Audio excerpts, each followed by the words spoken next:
Halo, welcome to my YouTube channel. Ini merupakan video pertama aku di YouTube. Mudah-mudahan kalian bisa suka dan bisa menikmati karya-karya aku.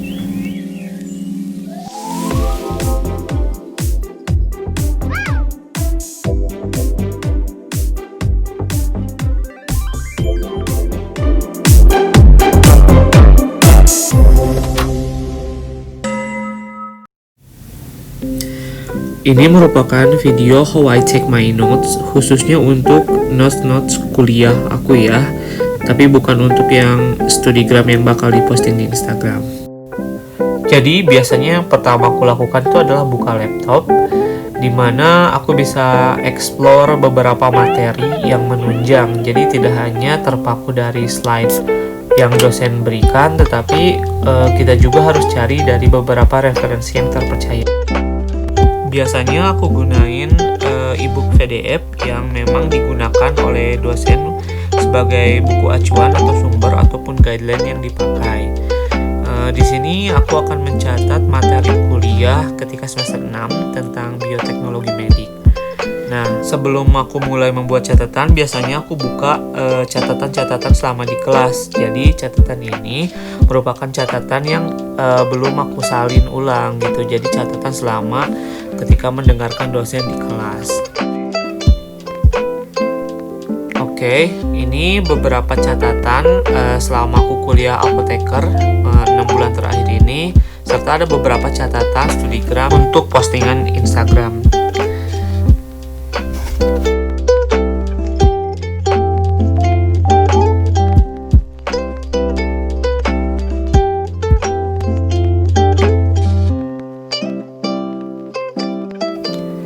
Oke, langsung aja kita mulai. Jadi yang pertama itu aku selalu nyiapin dulu brush pen dan pensil ataupun pulpen yang akan dipakai. Nah, untuk brush pennya ini aku gunain ada dari Tombow, Milk Liner, dan Milk Liner. Biasanya kalau untuk warnanya sendiri sebenarnya opsional. Kalau aku sendiri tuh nggak mesti harus sama atau sepadan, kecuali kalau emang untuk konsumsi di Instagram atau postingan untuk halayak ramai. Kalau untuk catatan ini yang penting itu warnanya terang dan bisa dilihat. Nah, biasanya untuk memulai dengan header itu jangan lupa ya, kita pakai gradasi supaya jelas gitu tulisan atau topik yang akan kita buat itu tentang apa.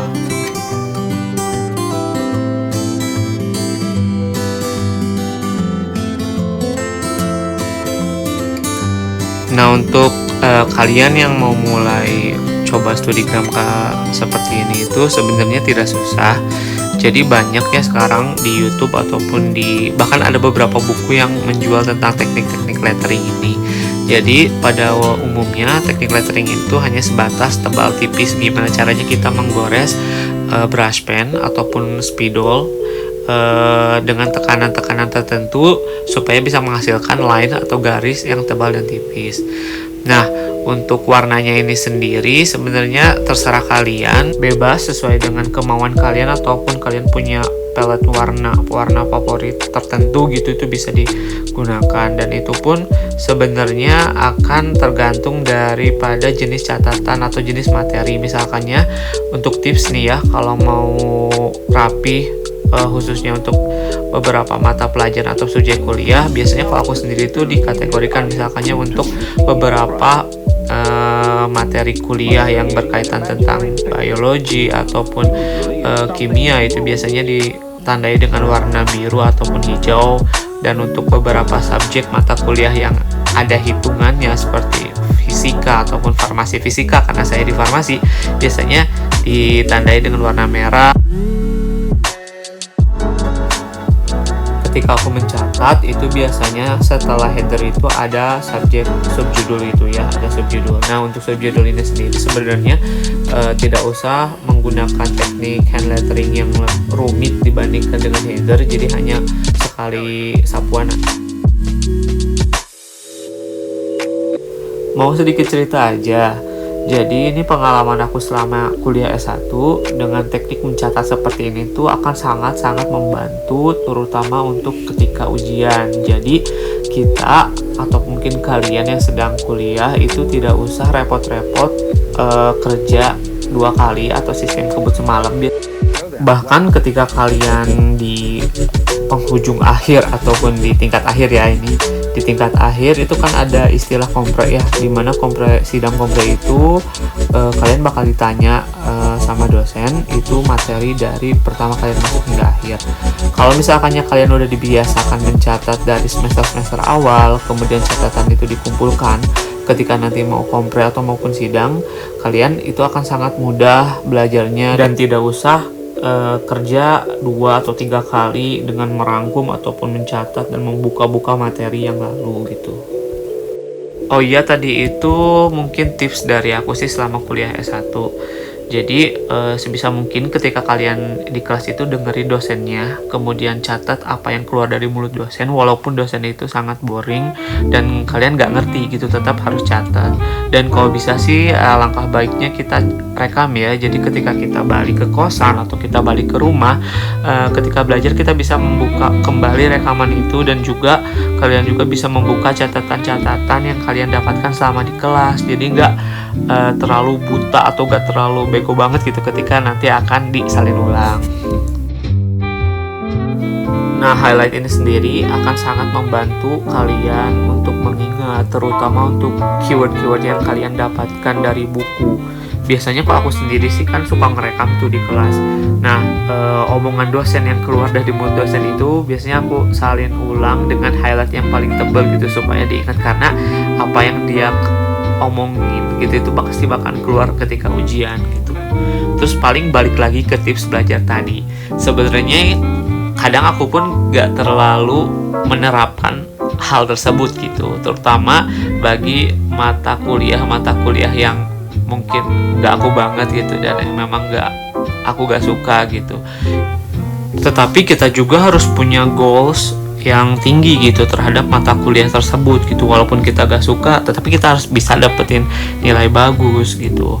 Entah gimana caranya, yang penting caranya baik dan benar gitu, tidak menghalalkan segala cara gitu.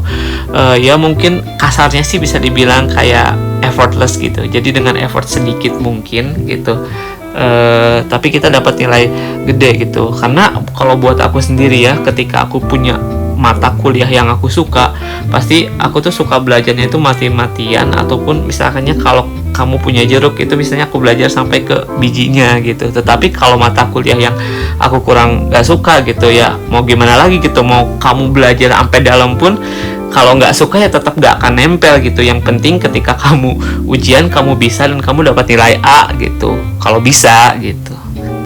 Tapi tetap harus berusaha. Itu hal yang jelek sih, jangan dicontoh ya. Paling kalau dari aku untuk adik-adik yang masih kuliah atau masih SMA, selagi kalian bisa mencatat di kelas, mencatatlah, karena itu akan sangat membantu bagi kalian ketika nanti akan ujian. Dan kalau yang aku rasain selama S1 untuk materi-materi yang aku nggak suka, itu padahal dari awal semester itu udah diniatin buat mencatat, tetapi pada akhirnya karena boring, karena males, itu nggak sempat mencatat. Nah, ketika ujian dan nilainya itu jelek, itu akan sangat menyesal dan ingin balik lagi ke awal semester. Untuk kalian yang masih bisa memperbaiki hal tersebut, ya kalau bisa biasain dari sekarang, walaupun mata kuliah atau mata subjek kuliah itu nggak menyenangkan, tetap catat terus gitu. Nah, ini paling FYI aja buat kalian yang mau belajar lettering, itu gak harus punya brush pen yang bagus. Yang aku lakukan itu juga itu pakai snowman yang harga 1.500an bisa. Yang penting kalian tahu tekniknya gimana dan cara menggunakannya gimana. Oke, notes-nya udah beres. Nah, mungkin kalau untuk catatan kuliah biasanya aku nggak seniat ataupun nggak serame untuk catatan di Instagram ya. Jadi karena kan waktunya juga mepet nih, jadi sebisa mungkin catatannya rapih, bagus, dan bisa dibaca. Nah, itu beberapa notes versi kuliah aku, bisa dilihat. Itu hanya kayak tulisan biasa dengan header yang hand letteringnya tuh. Lebih diutamakan tulisannya rapih dan poin-poin penting. Dan gak banyak gambar juga sih sebenarnya, karena itu hitungan sih tetap. Kalau untuk kuliah kayak farmakologi, kemudian kemudian patofisiologi ataupun imunologi kan tuh banyak gambar. Kalau tanpa gambar kan nggak ngerti nih. Jadi sebisa mungkin ya harus digambar gitu. Itu juga membantu buat kalian mengingat materinya juga. Nah kalau ini tuh notes untuk Studygram itu biasanya ya niat gitu, karena kan itu untuk konsumsi publik juga, biar bisa menginspirasi orang untuk buat catatan yang baik dan bagus gitu. Itu lebih ke mainin warna sih dan mainin gambar. Bisa dilihat perbedaannya. Kalau misalkan untuk kuliah sih seperti itu bakal sangat menyita waktu kalau buat aku kayak gitu. Nah paling itu sih yang bisa aku sampaikan pada video pertama ini. Ya mudah-mudahan kalian bisa enjoy dan bisa suka ya. Ditunggu untuk video selanjutnya. Jangan lupa di subscribe dan di share ya, supaya aku semangat buat bikinnya. Dadah.